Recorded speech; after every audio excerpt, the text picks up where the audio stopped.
Chers frères et sœurs, nous sommes dimanche. Dimanche qui est le jour du Seigneur. Le jour qui nous est donné pour nous renouveler, nous ressourcer. Dimanche qui nous est donné, comme est dit, l'oraison d'aujourd'hui, la prière d'ouverture pour adorer le Seigneur. C'est-à-dire pour remettre nos pensées dans ses pensées, pour laisser nos pensées les abandonner et revêtir celles du Seigneur, ses pensées et aussi sa manière d'aimer. Ici, comme c'est dit dans la suite, avec cette charité pour tous, d'avoir pour tout homme une vraie charité, cette vraie charité qui nous est décrite dans la seconde lecture, cette vraie charité que Dieu seul possède, mais qu'il nous donne en partage et nous appelle à nous redimensionner sur elle et nous appelle à partager aussi avec les autres. Nous sommes en ce 4e dimanche encore dans la lumière avec ces évangiles du début de l'évangile de Saint Luc, encore dans la lumière de l'épiphanie, cette manifestation du Seigneur. Il y a eu les mages, les noces de Cana, et puis ce texte que dont nous avions déjà le début dimanche dernier, et ici l'accomplissement, pour regarder ce chemin de Jésus, pour laisser retentir cette parole.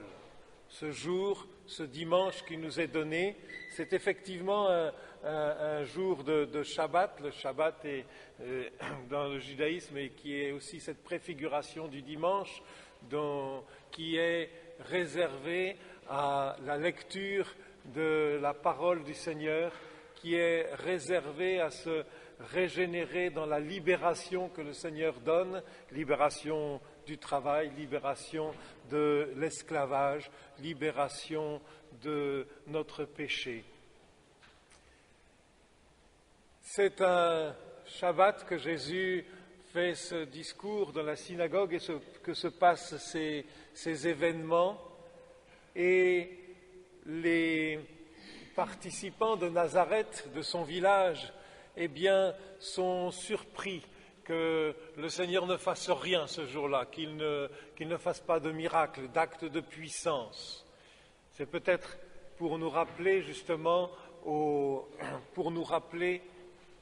à célébrer ce jour du Seigneur en proclamant sa parole et en lui demandant de nous transformer intérieurement et en y travaillant. L'accueil de cette parole, il est important pour nous et nous avons toujours à l'apprendre. Et l'Évangile d'aujourd'hui nous montre cette difficulté d'accueillir la parole. L'écoutons-nous d'abord, la lisons-nous, et puis est-ce que nous la mettons en pratique? Et ici, cette difficulté d'accueillir la parole, elle va jusqu'à cette question qui reviendra dans des textes voisins de celui-ci, quand on parle de l'évangile apporté aux païens, et ici il y a une ressemblance entre l'évangile apporté aux païens, et ici c'est dans sa patrie, et où il n'accomplit pas de miracle, et puis ailleurs à Capharnaüm et dans toute la Galilée. Cette parole, est-ce que nous l'accueillons ou est-ce que l'héritage va nous être enlevé? Car c'est ainsi que Jésus parle. Et pourquoi l'héritage le serait-il enlevé? Justement parce qu'il n'accueille pas la parole, ne se laisse pas renouveler par elle. Jésus utilise dans sa prédication les prophéties, la prophétie d'Isaïe. Il ne cite même pas le texte de mémoire, il le lit. Et puis il parle aussi des prophètes anciens, Élie, Élisée. Et c'est cette parole qui s'accomplit, qui va travailler les cœurs. Ici, on voit dans l'évangile de Saint Luc ces paroles de grâce, comme il est dit, cette année de grâce en même temps qui se répand au milieu du monde. Cette parole, il ne l'accueille pas. Cette parole, pourtant, elle s'accomplit aujourd'hui.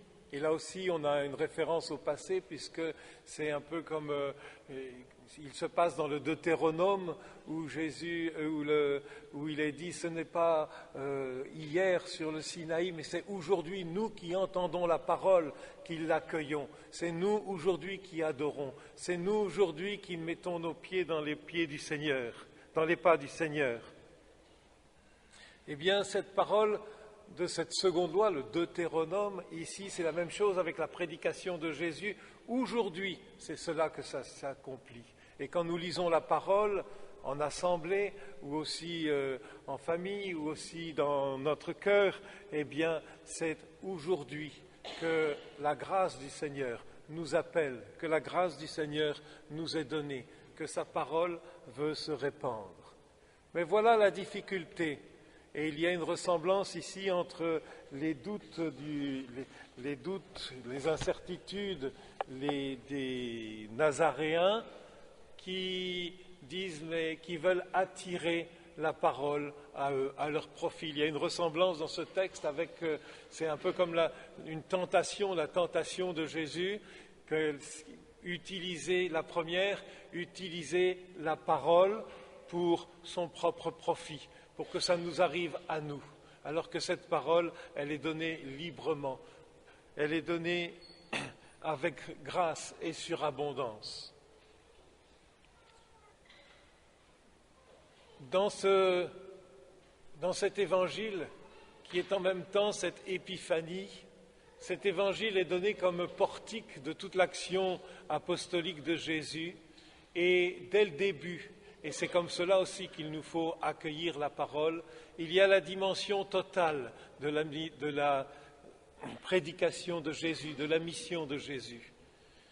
Il annonce déjà, sa passion, en révélant ce qu'il y a dans les cœurs. Avec médecin, guéris-toi toi-même, il y a déjà ce rejet de Jésus, car on entend effectivement ici déjà les paroles des pharisiens, des prêtres au pied de la croix, du larron qui ne tournera pas son cœur vers Jésus, qui l'insulte.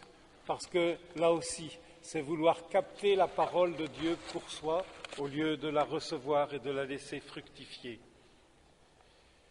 Et Jésus annonce, ici on veut le faire sortir de la ville, comme on l'a fait sortir à Jérusalem de la ville pour le mettre à mort, mais ici en même temps Jésus va passer au milieu d'eux, un peu comme une évocation aussi de la résurrection de Jésus qui est mis à mort, mais qui continue, dont la vie est renouvelée, la vie est donnée pour toujours. Cette vie de la parole, cette parole qui est appelée à vivre en nous, demandons la grâce de l'accueillir, de la mettre en pratique, de nous nourrir de cette parole jour après jour. Elle est d'une richesse infinie, richesse plongée dans la tradition, richesse qui reprend les Écritures, toutes les actions de Dieu dans le monde, mais qui nous les ouvre aussi dans le futur, qui nous les ouvre aujourd'hui, dans l'aujourd'hui de Dieu, dans l'aujourd'hui de notre quotidien.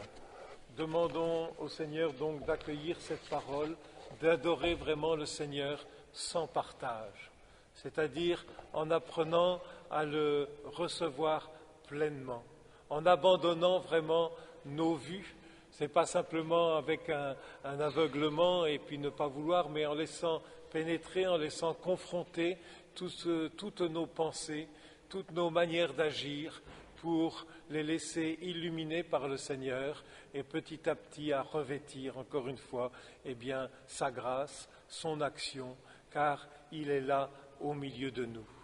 Le monde demande « Où est-il ton Dieu ?» et nous répondons, et nous répondrons par notre charité pour tout homme, il est là, il est avec toi.